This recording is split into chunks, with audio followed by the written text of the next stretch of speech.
আসসালামু আলাইকুম সবাইকে। সবাই কেমন আছেন? আলহামদুলিল্লাহ আমরাও ভালো আছি। ওয়েদার ডিমান্ড বলে কথা, বিফ ভুনা খিচুড়ি করলাম।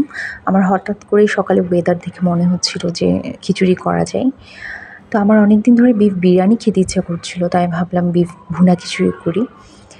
এখানে আমি গোস্তটা ছোট, ছোট টুকরো করে নিলাম। ওখানে আদা রসুন পেস্ট, লবণ, ধনিয়া, হলুদ সব গুঁড়া দিয়ে ভালো করে হাতে মাখিয়ে কিছুক্ষণ রেস্টে রাখবো। অনেকে এভাবে হাতে মাখিয়ে রান্না করতে পছন্দ করে, আবার অনেকে চুলায় কষিয়ে রান্না করতে পছন্দ করে। আমার মনে হচ্ছিল আমার এভাবে করলে হয়তো ভালো হবে, তাই আমি এভাবে করছি। ভালো করে হাতে মাখিয়ে তারপর আমি রেস্টে দিব কিছুক্ষণ।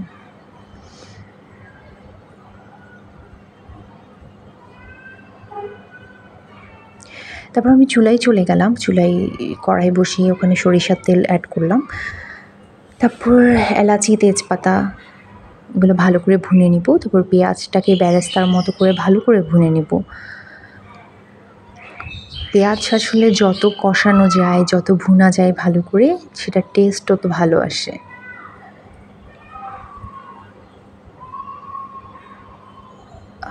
পেঁয়াজ অ্যাড করে আমি খুব ভালো করে ওটাকে অনেকক্ষণ করে ভুনা, ভুনা করে নিব একটু বেরেস্তার মতো।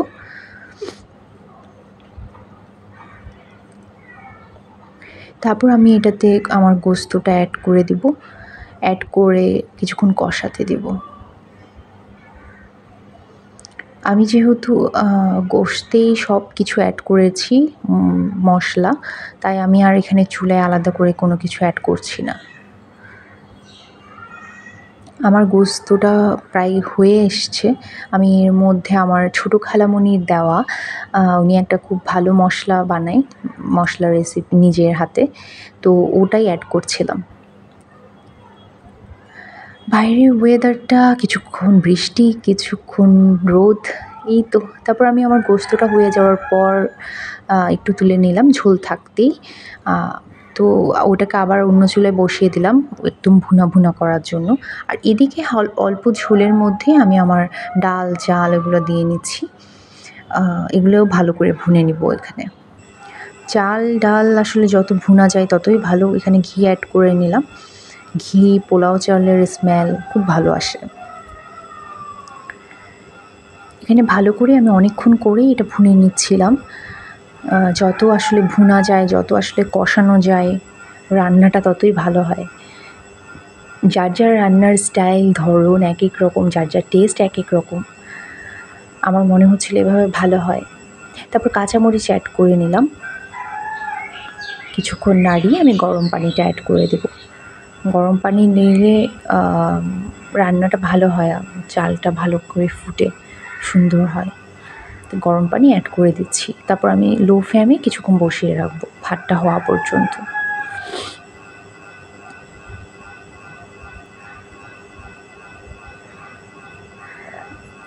এইদিকে আমি বসিয়ে দিলাম ডিম কারির জন্য প্রিপারেশন নিচ্ছি। এখানে পেঁয়াজ, রসুন, কাঁচামরিচ সব ভালো করে ভুনে আমার মশলা আমি অ্যাড করে দিলাম। ডিম কারিটা খুব ভালো হয়েছে টেস্ট। এভাবে যদি ডিম কারি রেসিপিটা কেউ জানতে চায় প্লিজ আমাকে কমেন্ট করে জানাবেন। আমি আসলে আমার মতো করেই করছি, বাট টেস্ট সবাই খেয়ে খুব প্রশংসা করেছে আলহামদুলিল্লাহ।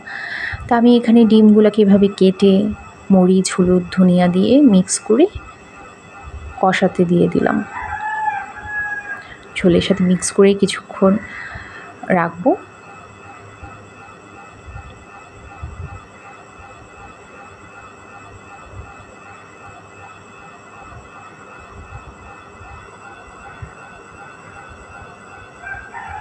এটাও প্রায় হয়ে গেছে।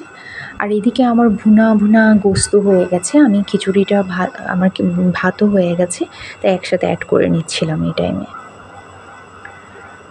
গোস্তটাও অ্যাড করে আমি ভালো করে মিক্স করে আবার কিছুক্ষণ দমে দেব। এই যে আমি গোস্তটা দেখতে খুব লোভ লাগছিল।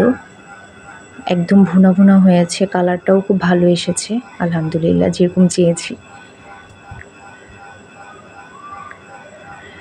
তারপর আমি ঢাকনা দিয়ে কিছুক্ষণ দমে রাখবো। ফাইনালি আমার খিচুড়ি ডান। গরম গরম ঝাল ঝাল খিচুড়ি, এখানে আমি ঘি অ্যাড করে নিচ্ছিলাম। তারপর সার্ভিংয়ের পালা। আমি আসলে সার্ভ করছিলাম। যেহেতু বাসায় সবাই খাবো তাই তেমন কিছু ডেকোরেশন করা হয়নি, নাহলে গেস্ট আসলে কিছুটা ডেকোরেশন করা হয়। সবাই খেয়ে আলহামদুলিল্লাহ খুব প্রশংসা করেছে। গরম গরম খিচুড়ি ঝাল ঝাল, আচার দিয়ে ডিম কারি দিয়ে খুব ভালো লাগছিল। আর লাস্টে একটু মিন্ট লেমন করছিলাম, খিচুড়ি খেয়ে মিন্ট লেমন খেয়ে শেষ করলাম।